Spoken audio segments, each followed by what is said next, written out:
El Papa dijo, maten a todos, Dios reconocerá a los suyos, y con una sola frase convirtió la fe en una máquina de exterminio. Año 1209, sur de Francia. La ciudad de Béziers despierta rodeada por 20.000 cruzados, soldados enviados por orden directa del Papa Inocencio III. Su crimen, creer en Dios, de una manera diferente. Los habitantes de Béziers eran cristianos, pero seguían el verdadero evangelio. Predicaban pobreza, pureza, y afirmaban que ningún hombre necesitaba un sacerdote para hablar con Dios. Se llamaban cátaros. Para Roma eran una amenaza, y cuando el poder se siente amenazado, el amor cristiano se convierte en fuego. El 22 de julio, los sinos tocaron por última vez. Los cruzados irrumpieron en la ciudad, espada y antorcha en mano. Un comandante preguntó al legado papal, «Señor, ¿cómo sabremos quiénes son los herejes y quiénes los fieles?» La respuesta fue escalofriante, «Maten a todos, Dios reconocerá a los suyos», y así lo hicieron. Durante horas Béziers ardió.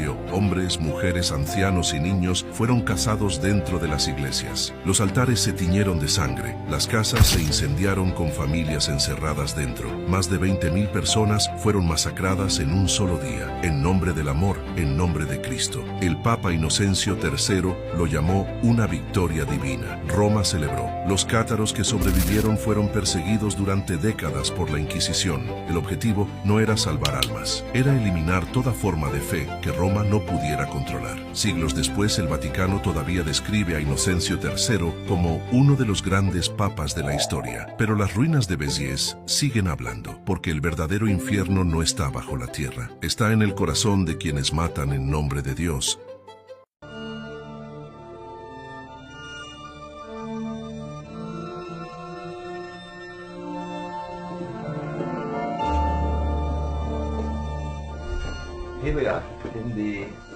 Estamos en el siglo II de la era cristiana.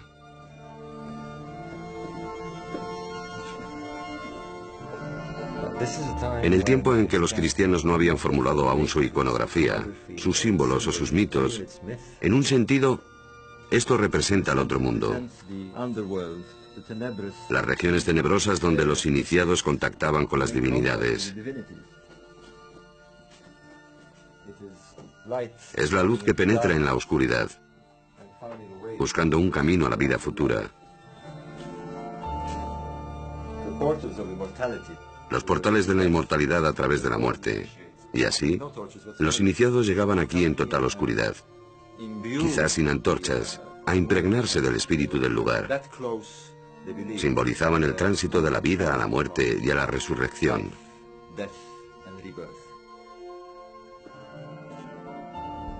Entre la gente que venía aquí estaban los primeros cristianos. Todavía existía un vínculo entre los cultos mistéricos del antiguo Egipto y la religión gnóstica. Y vemos a los cristianos practicando los rituales de los egipcios.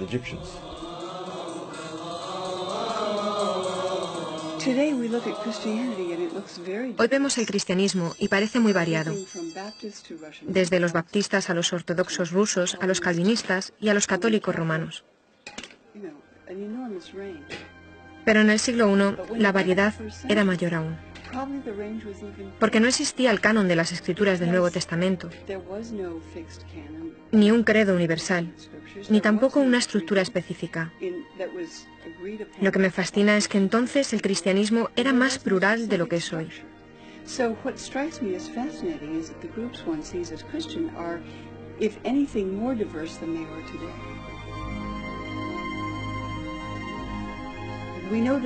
Sabemos que hubo muchos evangelios que los seguidores de Jesús leyeron, escribieron, veneraron, y también muchas otras obras, cartas, epístolas, poemas, himnos.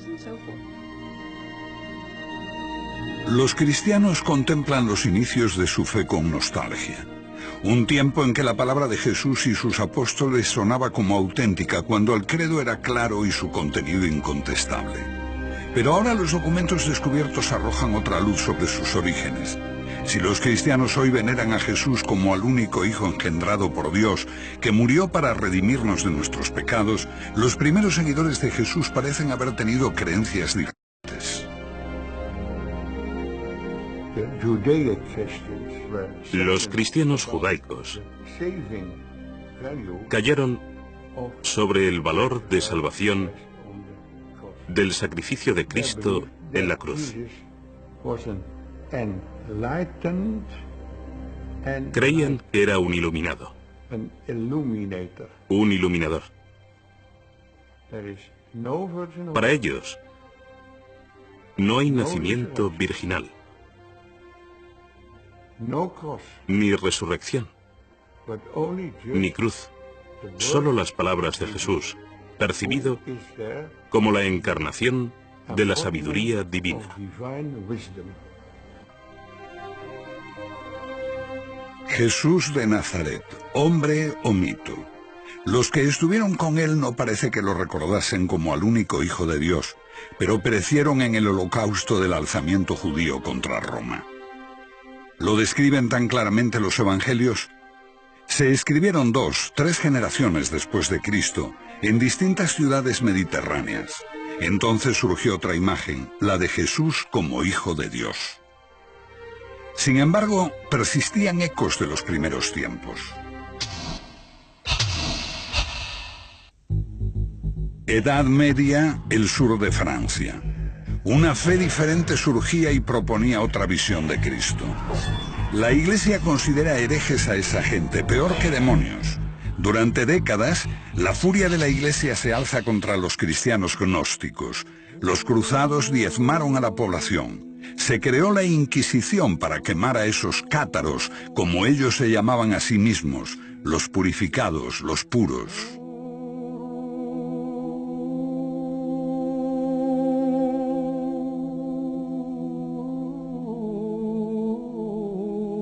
Después de muchos siglos, la gente empieza a recordar a esos cátaros y visita los lugares donde fueron martirizados. Los cátaros no fueron precursores de la Reforma. No eran una herejía de la fe católica. La suya fue una fe diferente y se remonta a los primeros tiempos del cristianismo, o incluso antes, cuando la gente veía el mundo como un reino de sombras, de espaldas a la realidad, a la verdad auténtica.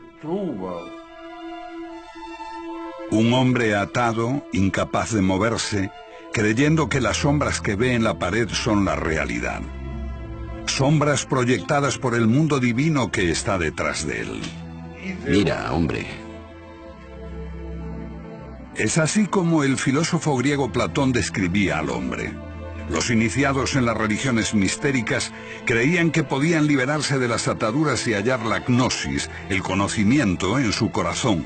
Un conocimiento secreto que transforma al hombre y lo hace consciente de la verdad, del mundo espiritual. Son los gnósticos. Los estudiosos creen que esa búsqueda también caracterizó al cristianismo primitivo, antes de que se escribieran nuestros evangelios. Hay ecos de eso en las palabras de Pablo, que habla de buscar a Cristo dentro de uno mismo, y también en otros documentos hallados hace casi 60 años en Nag Hammadi, Egipto. Los libros de Nag Hammadi son más importantes que los manuscritos del Mar Muerto, porque arrojan una nueva luz sobre el cristianismo, Jesús y Dios.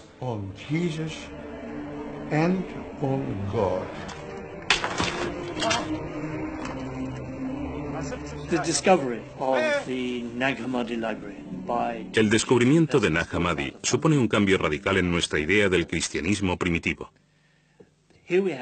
Tenemos aquí 52 manuscritos que nos hablan del primer cristianismo. Estaban asociados posiblemente a un monasterio cristiano egipcio.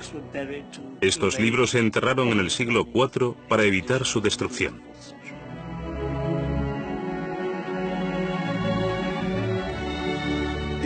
Nos dan abundante información. Es asombroso que los cristianos no se precipitasen a leer el Evangelio de Tomás y todos esos textos maravillosos. Me parece que eso demuestra el poder de la Iglesia romana, que los dejó a un lado y aún los considera heréticos y peligrosos. Y por supuesto lo son. Son peligrosos para la Iglesia literalista porque ponen en cuestión su interpretación.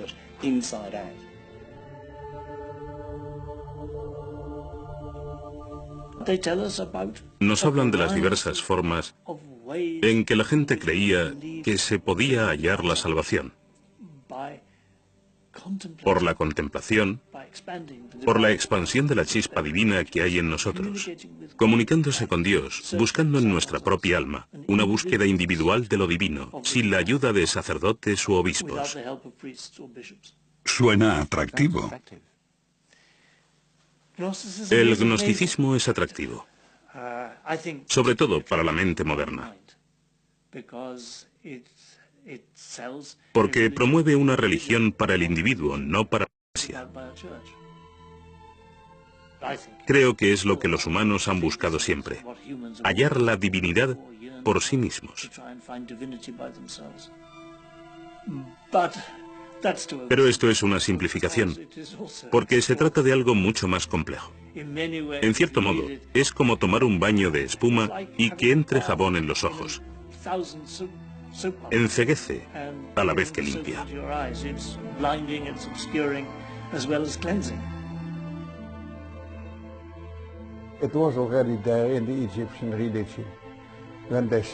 Ya en la religión egipcia, se decía que el hombre después de la muerte se convertía en Osiris, se integraba en Dios. El hombre es un dios caído que recuerda el paraíso.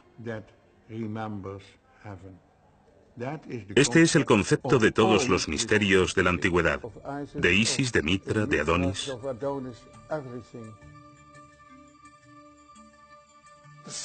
El punto central del gnosticismo es que todos nacemos con una chispa divina dentro y que el deber de los creyentes es hallar esa chispa y expandirla, tomar contacto con Dios mirando en nuestro interior. La gnosis. Gnosis significa autoconocimiento. ¿Qué es autoconocimiento? ¿Éxtasis? ¿Psicoanálisis? ¿Qué es?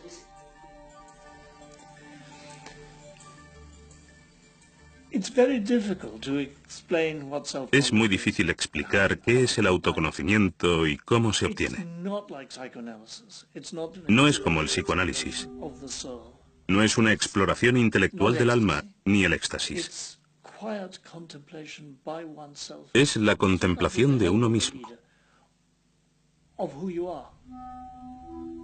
A veces con la ayuda de un líder.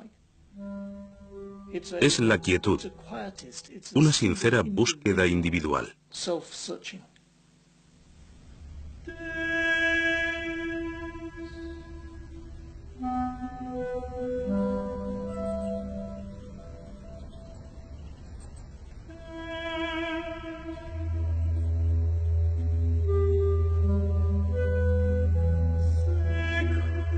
Creo que la idea básica que subyace en el gnosticismo es que estamos confundidos en nuestra idea sobre lo que es la vida y sobre quiénes somos. Adentrarnos en un entorno como este echa abajo nuestros esquemas. Estás cara a cara con el mayor de los misterios, la muerte. La idea de que dejarás de existir como forma física y te enfrentas con el misterio absoluto del que proviene todo, el misterio que somos, el misterio que es.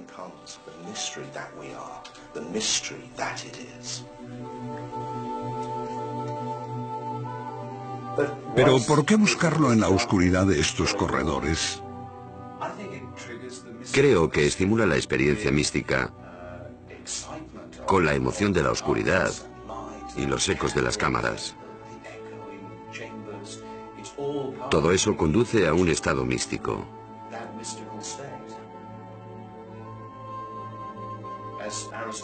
Como decía Aristóteles sobre los misterios, no vas allí a aprender, sino a experimentar.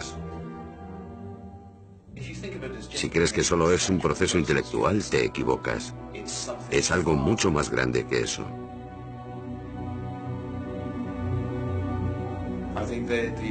Creo que los antiguos habían comprendido que puedes aprender mucho, pero no tener un real conocimiento de ti mismo.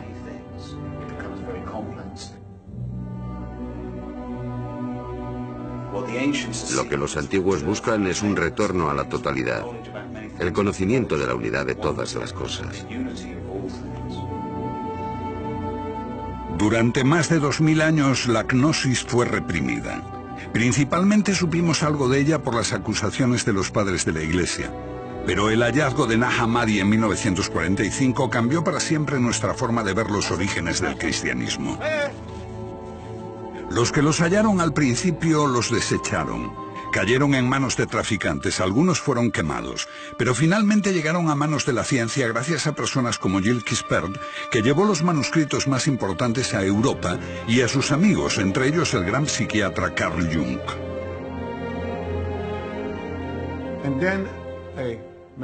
Entonces me fui a Egipto, a El Cairo. Y en esta sala negocié con el director de esta institución y descubrí que esos códices no serían publicados si este Códex de Jung no volvía al Museo Copto de El Cairo. Ahora acumulan polvo en una pequeña sala, abiertos quizá una vez cada 10 años y solo en presencia de un funcionario del museo, la policía secreta y un juez. Quispel es bien recibido. Todos los manuscritos de Nag Hammadi se publicaron cuando devolvió el más preciado, el Evangelio de Tomás, con las palabras de Jesús.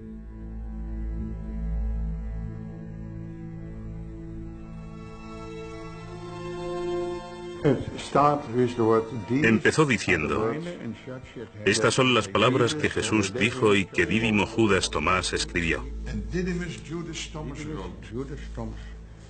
Y él dijo: quien descubre el sentido de estas palabras no conocerá la muerte.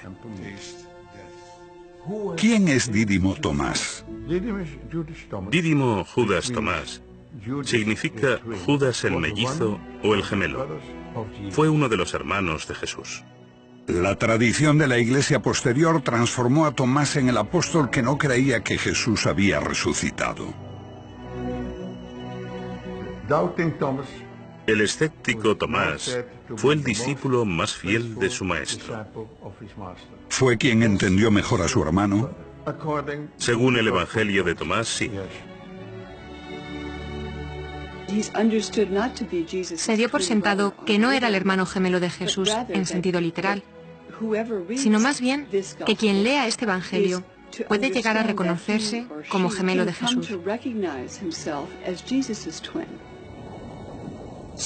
Dado que se ha dicho que eres mi gemelo y auténtico compañero, examínate a ti mismo.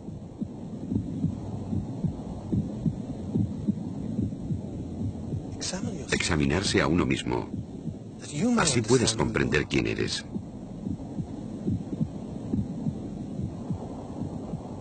Y serás llamado, porque el que no se conoce a sí mismo nada sabe. Pero el que se conoce llega simultáneamente a la profundidad de todo. Lo que tienes dentro te salvará. You have within you will save you if you bring it forth from yourselves.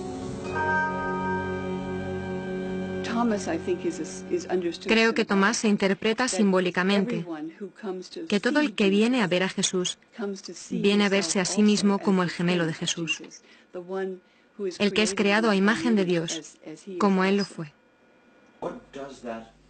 ¿Qué dice el Evangelio de Tomás? Bueno, el Evangelio de Tomás es una colección de dichos que prometen revelar algo. Lo que el oído no puede oír, lo que el ojo no puede ver, lo que ninguna mano ha tocado y lo que nunca se le ocurrió a ninguna mente humana. Bueno, eso eres tú. Tú eres lo que no puedes oír ni ver, tu esencia, el conocimiento mismo. Y creo que esta es la clave si quieres entender qué es el cristianismo y qué es el paganismo. Un viaje de autoconocimiento. Este era el gran precepto que el dios Apolo dio a los paganos en el oráculo de Delfos. Buscar la gnosis, el autoconocimiento, conocerse a uno mismo. Y lo mismo sucede con los cristianos. Lo que busca es la parte de ti que no puede morir. No es que se te vaya a dar algo que no tengas ya, es descubrir que ya eres inmortal. Porque tu esencia no es el cuerpo. Si descubres lo que realmente eres, descubres lo divino. Descubres a Dios dentro de ti. Parece ser un cuerpo, pero eres conciencia. Y esa conciencia da testimonio del nacimiento, de la muerte, porque todos los gnósticos, incluidos los gnósticos cristianos, creían en la reencarnación, y este proceso era un poco como despertar e irse a dormir. Estabas en un ciclo de cuerpos diferentes, yendo y viniendo, pero no eras el cuerpo. Eras conciencia que da testimonio de esto, de modo que jamás naciste y posiblemente no podrás morir. Todas las cosas separadas son expresión de una misma cosa. Así, todos los seres humanos son imágenes. Ellos usan la palabra eidolon, de un demonio o espíritu. ¿Un reflejo de lo divino? No tanto un reflejo, sino la forma en que lo divino se hace consciente de sí mismo. Para el Padre, ellos emplean el término la deslumbrante oscuridad. ¿Te imaginas la luz sin nada que reflejar? Es lo oscuro. Entonces, la luz en sí misma es oscura. Y usan el término brillante oscuridad. Potencialidad pura, solo luz. Solo conciencia, sin nada de lo que ser conscientes. Cuando eso crea algo por sí mismo para ser consciente, o como la luz, algo para reflejar, el universo cobra existencia. Esta conciencia de Dios se expresa a sí misma en todos los seres. Así que todos nosotros somos imágenes o eidolons de la conciencia universal que es todo, que es Dios. El mito cristiano tal como lo conocemos marca un profundo abismo entre el hombre y Dios. Dios es Dios, nosotros simples mortales.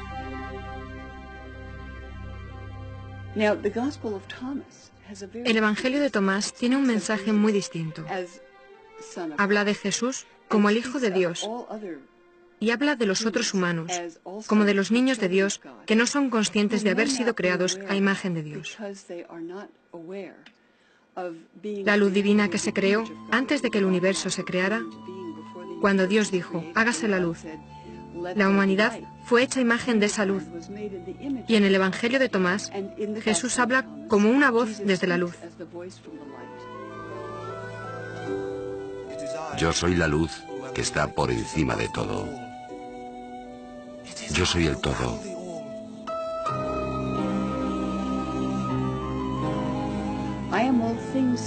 Soy todas las cosas.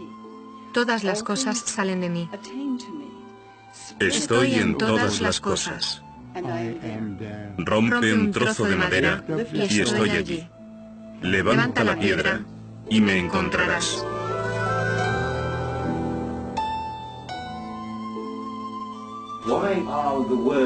¿Por qué las palabras del Evangelio de Tomás, busca bajo una piedra y me encontrarás, son tan peligrosas para la Iglesia? Porque es panteísmo.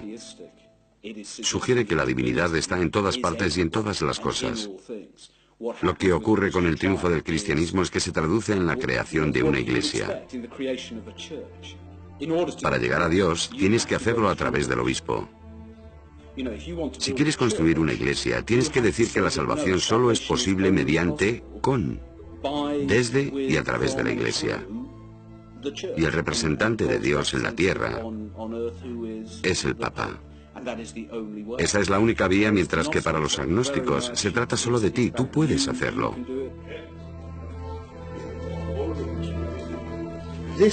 Esa fue la revelación de la gnosis, que tu esencia es inmortal. No tenías que ganártelo siendo un buen chico, obedeciendo las normas. Por eso los gnósticos son bastante anarquistas, son librepensadores, libertinos, no obedecen reglas. Y por supuesto, su gran héroe Jesús es descrito en sus relatos como un libertino que se relaciona con prostitutas y gente poco respetable.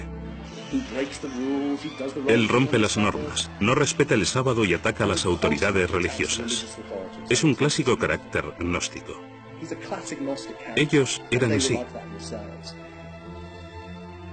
Porque para ellos no hay que obedecer las reglas. Para ellos se trata de descubrirse a sí mismos, lo que eres de verdad.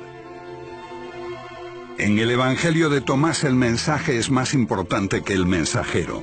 Es anterior a los 4 evangelios, como ocurre con un hombre considerado como fundador de la fe cristiana, pero que se empieza a ver con una luz diferente, Pablo.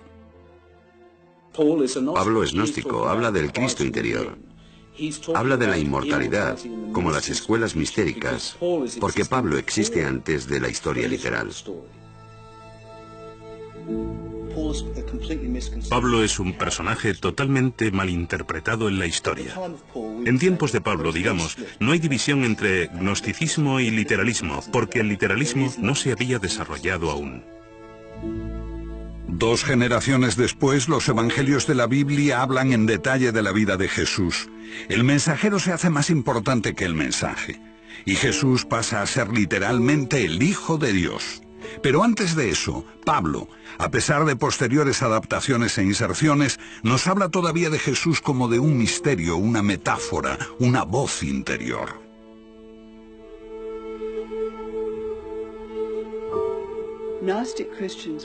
Los cristianos gnósticos creían que Pablo era su maestro, el padre de la Iglesia Tertuliano, que despreciaba a los gnósticos. Llamaba a Pablo el apóstol de los herejes, porque los herejes, pensaban, amaban a Pablo, citan a Pablo, apoyan a Pablo, porque su enseñanza es muy misteriosa y a veces muy profunda. Si es así, el pensamiento de Pablo coincide con la mayor parte de las ideas elaboradas aquí. Quizá la ciudad más grande de la antigüedad, en la encrucijada de Asia, África y Europa, la ciudad de Alejandría. Alejandría en ese tiempo, la segunda ciudad del occidente. Allí se originó el gnosticismo.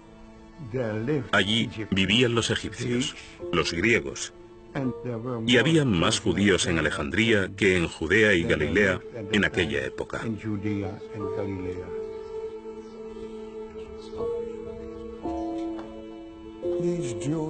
Esos judíos vivían en el exilio, pero habían encontrado un Dios desconocido en sus corazones.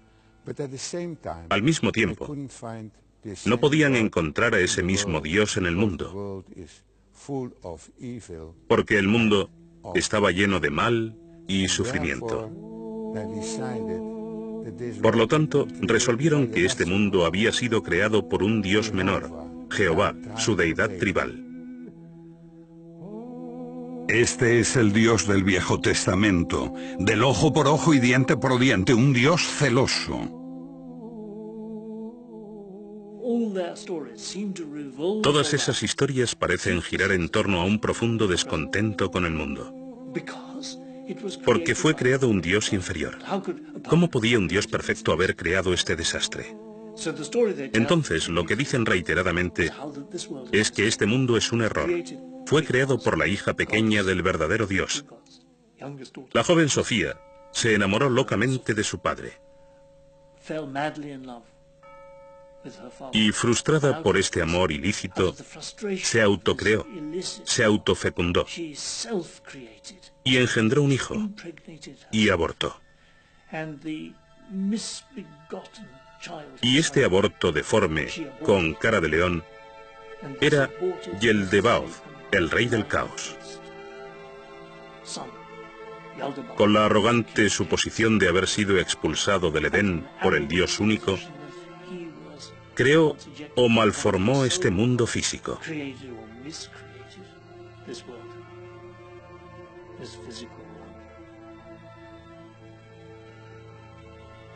Entonces, este mundo es el fruto de una pasión ilícita y fue creado por Yeldebaoth, al que los judíos veneraban como el auténtico Dios.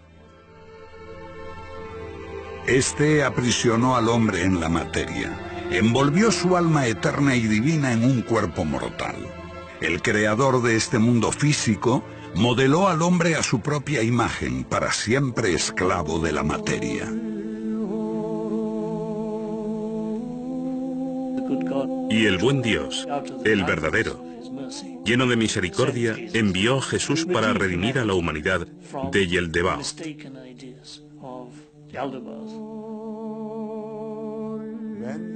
Cuando esos judíos de Alejandría se hicieron cristianos, Jesús apeló a lo más profundo de ellos y dijo: quien se conoce a sí mismo, conoce a Dios.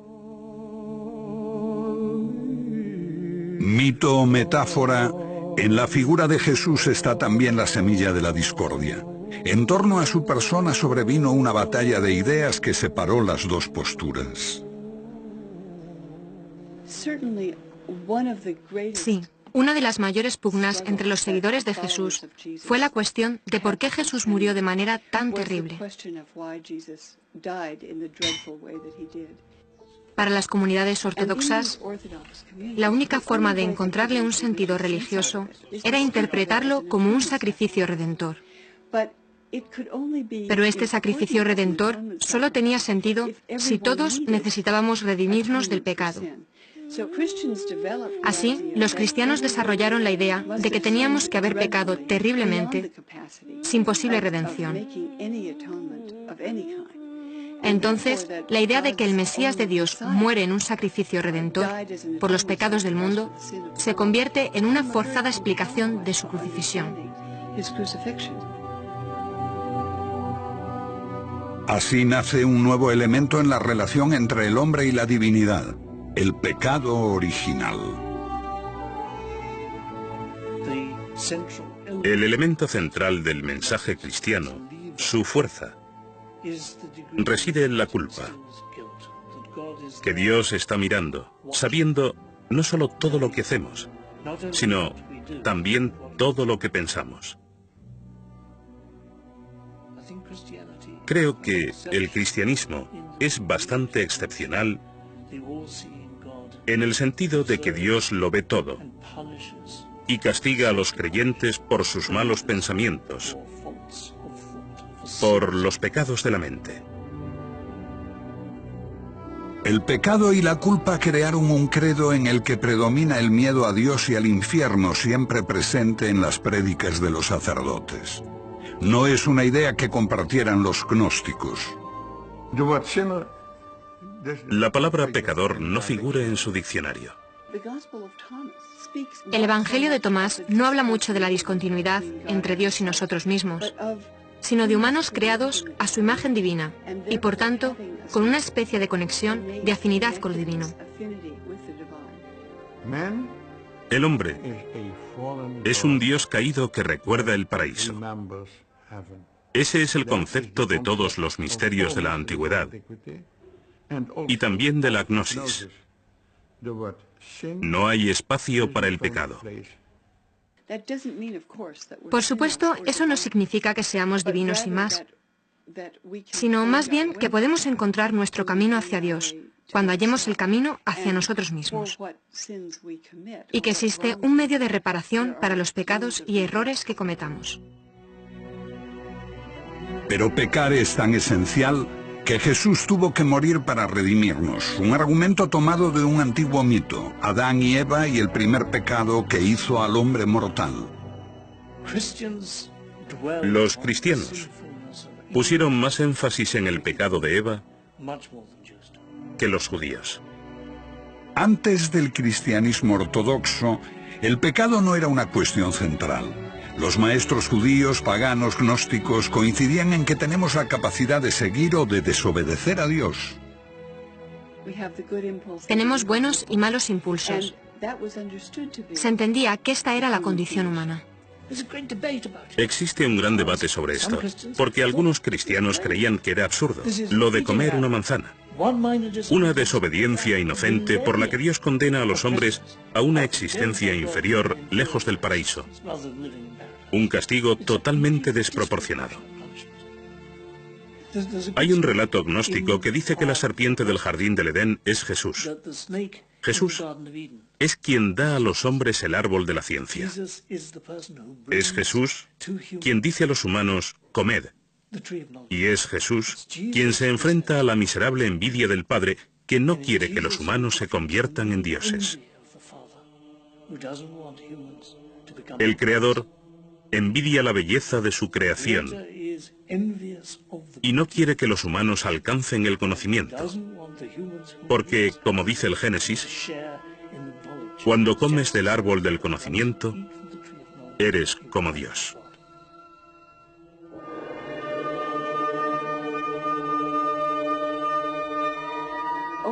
La idea cristiana de que el pecado es inherente a los humanos, la idea del pecado original, la desarrolla especialmente San Agustín en el siglo IV y se canoniza como enseñanza ortodoxa cristiana a partir del siglo IV.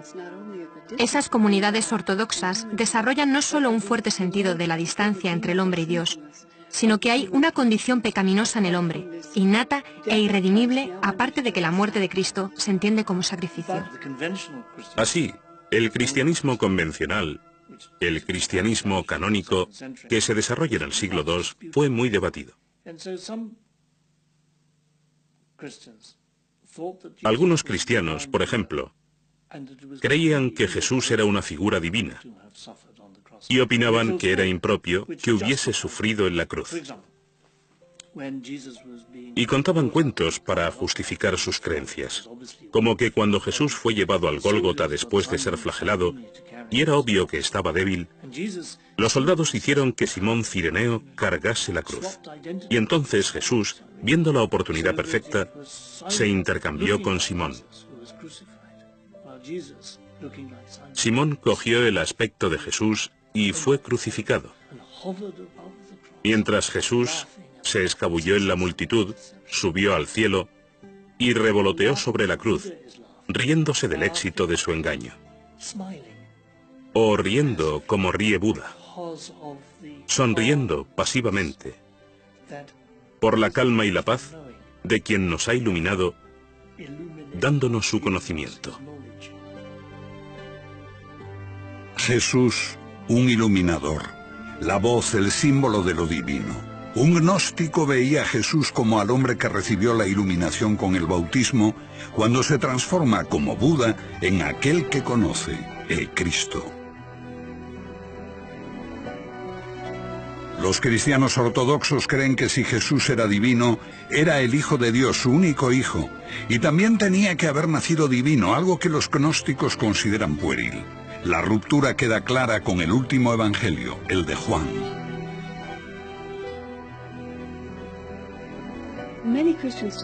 Muchos cristianos pensarán hoy, desde luego, el cristianismo dice que Jesús es el Hijo de Dios. Pero esto no es lo que vemos en Mateo, Marcos o Lucas. Encuentras que Jesús es el Mesías de Dios, el que enseña el camino de la rectitud. Se podía ser un judío muy devoto y seguir a Jesús en eso. Pero con el Evangelio de Juan, la afirmación de que Jesús es Hijo de Dios, y más aún, su único Hijo, es una afirmación radical que no veo mencionada por los ortodoxos antes del año 160 más o menos. Pero esta idea se convierte en la lente a través de la cual los cristianos leen los evangelios.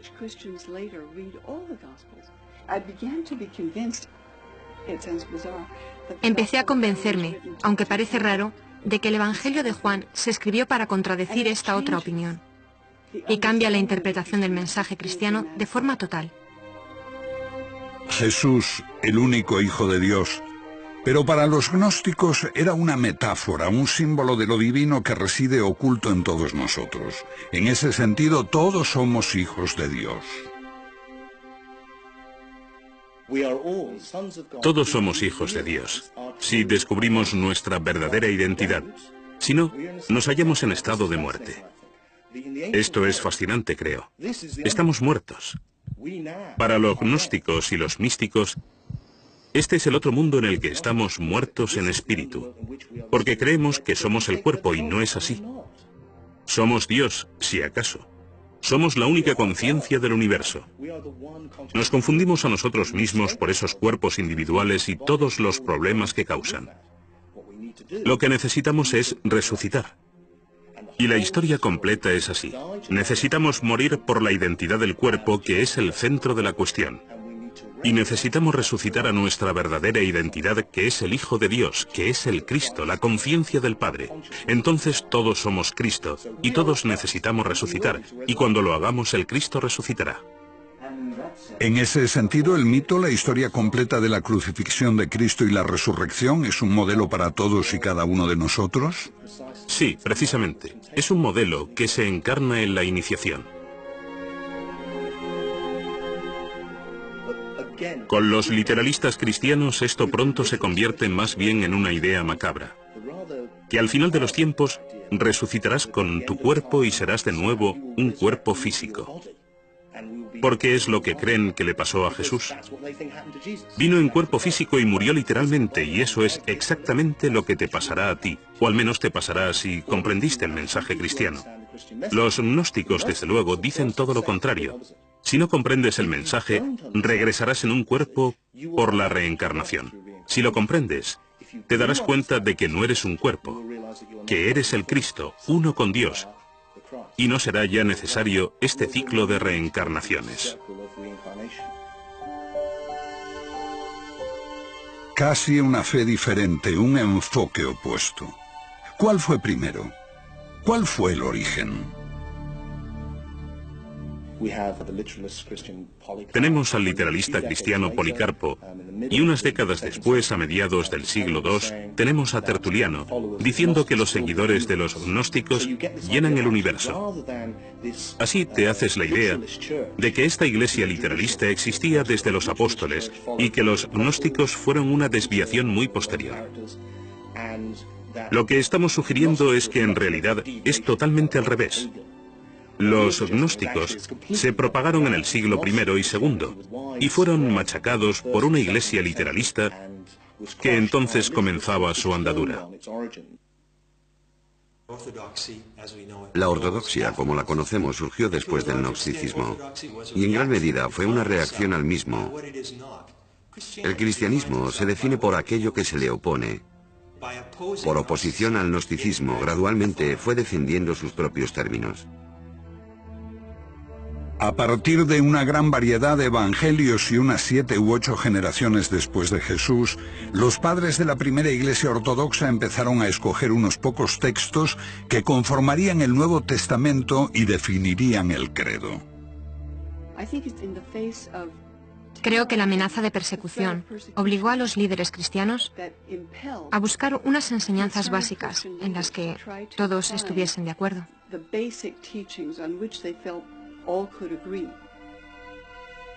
En esta selección, las opiniones gnósticas eran demasiado complejas y fueron desestimadas. Una de las grandes bazas del cristianismo es la simplicidad con que se transmite el mensaje. Decir que Jesús es el Hijo de Dios. Jesús vino a salvarnos por nuestros pecados. Jesús murió por nosotros, sabiendo que estas insignificancias son el pase que da entrada a la iglesia cristiana. El cristianismo se convirtió, diría yo, en una religión para tontos. Una forma simplificada del mensaje cristiano, que se podía entender en África, en Italia y en el mundo entero.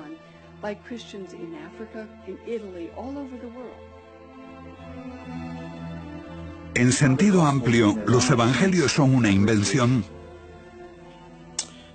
Creo que es un error verlos como una invención, pero se prestan a interpretaciones ambivalentes. Por ejemplo, Pablo dice hablar de dos formas al mismo tiempo. Para los que pueden oír el mensaje espiritual y para quienes solo pueden entenderlo literalmente.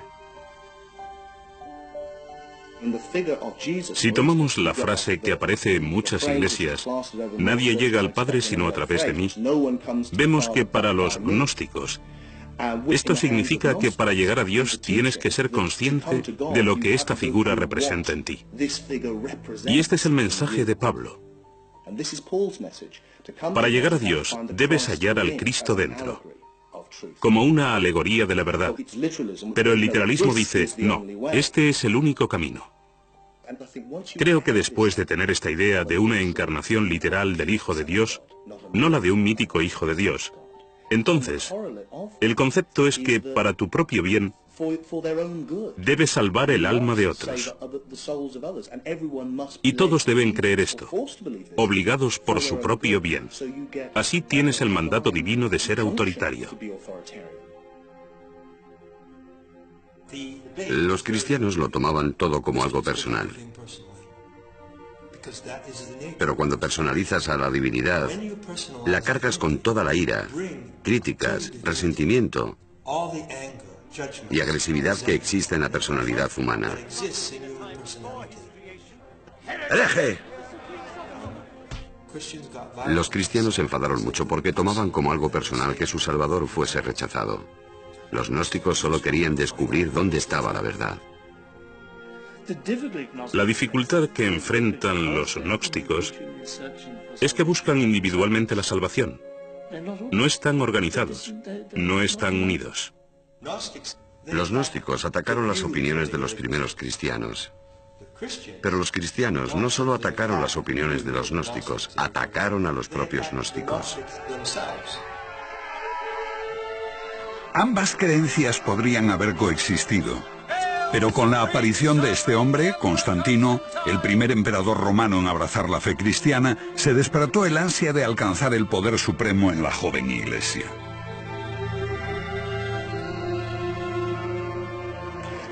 La historia dice que Constantino tuvo una visión, un sueño, donde veía la señal de la cruz en el cielo, y se convenció de que si se hacía cristiano y utilizaba este emblema, ganaría la batalla contra su rival pagano. Fue aquí, en el puente Milvio, donde tuvo lugar una gran batalla que colocó al cristianismo en su triunfante camino al éxito.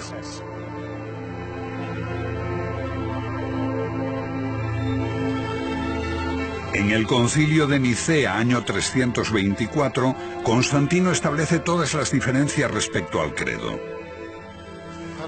Compañeros ministros, creemos en un Señor, Jesucristo, el Hijo de Dios, un Dios de Dios. 3 siglos después de su muerte, Jesús es proclamado Hijo de Dios por decreto imperial, y se prohíbe cualquier otra opinión.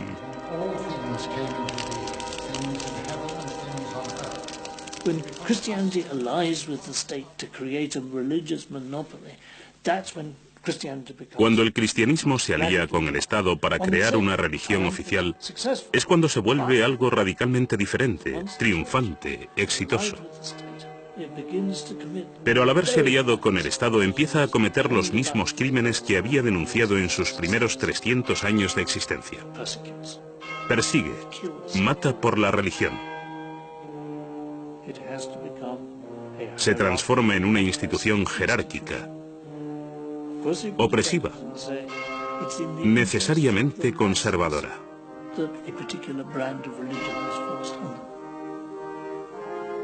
But it's not my fantasy, my imagination of how religion best proceeds. Es interesante Constantino. Cuando Constantino se convierte, uno de sus primeros actos es hacerle a las iglesias de Roma grandes regalos de plata y oro. 12 estatuas de tamaño natural de los apóstoles y 2 estatuas de plata de Jesús en tamaño natural. Así, 20 años después de su conversión, las iglesias de Roma parecen templos paganos, y esto es solo una muestra de la riqueza que obtiene la iglesia en el siglo IV. La alianza con el Estado significa riqueza para la iglesia, riqueza para los obispos, riqueza para el Papa de Roma. ¿Es corrupta la iglesia? Sí. ¿Conserva un sentido de sus orígenes, el sentido de la importancia de la pobreza? Sí. Entonces la iglesia se divide entre la pobreza y la abstinencia de los monjes y la riqueza de los obispos. Pero aún así, los obispos conservan un sentido de recuerdo de la caridad, de la virtud, lo mejor de ellos. Esto siempre desgarra, hay siempre esta tensión interior. Jesús jamás fundó una iglesia. No dejó instrucciones para una iglesia. Es una invención posterior, diseñada para reforzar el poder de la Iglesia católica.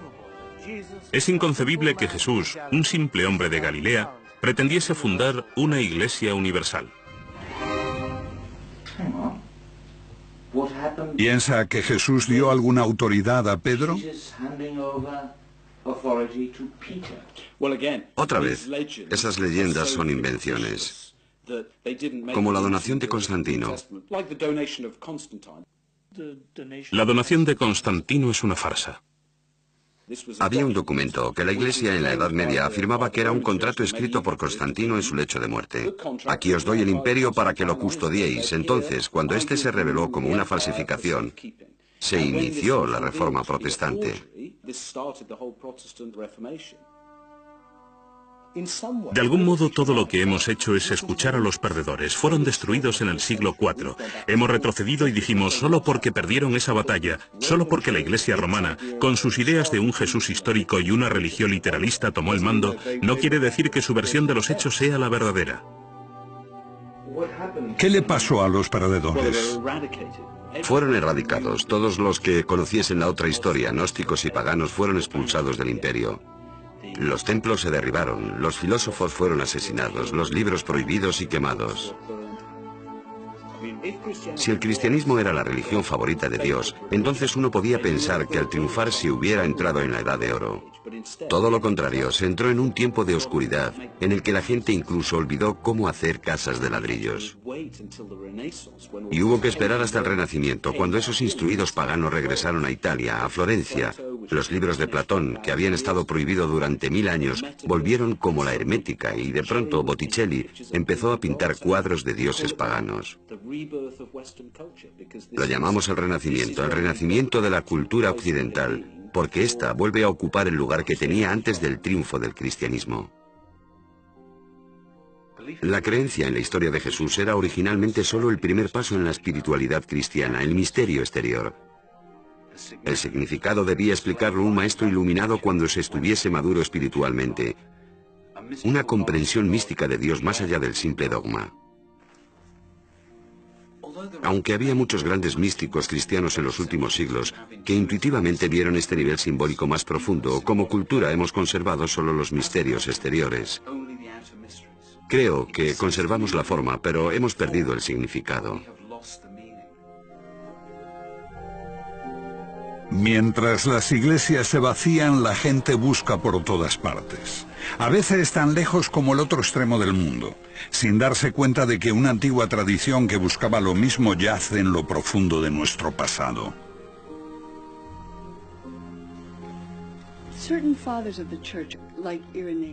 Ciertos padres de la Iglesia, como Irineo, en sus famosos 5 volúmenes contra los herejes, dice que comúnmente son considerados cristianos, pero que no lo son, son herejes. Y tienen características especiales. Primero de todo, aman leer e interpretar las Escrituras. Segundo, buscan guiándose por su propia intuición.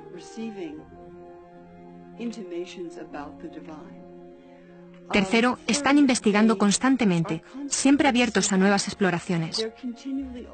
Uno podría haber dicho lo mismo de quienes ahora integran la corriente de la nueva era. Indudablemente, se espera que los filósofos investiguen e indaguen.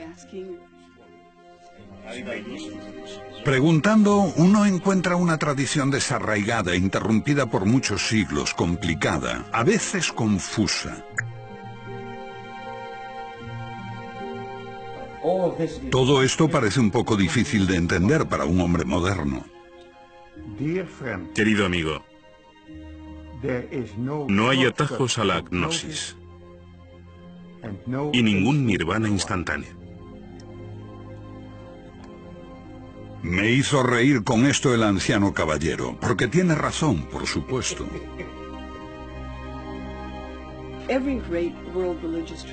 Toda gran tradición religiosa mundial, ya sea el hinduismo, el budismo, el islamismo, el judaísmo, tienen las enseñanzas para todos. La enseñanza esotérica, que se supone siguen todos sus fieles. Y también una enseñanza esotérica o mística. La única que no lo tiene es el cristianismo occidental.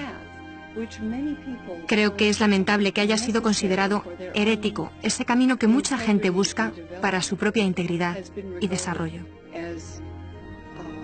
Either heretical or a path leading nowhere.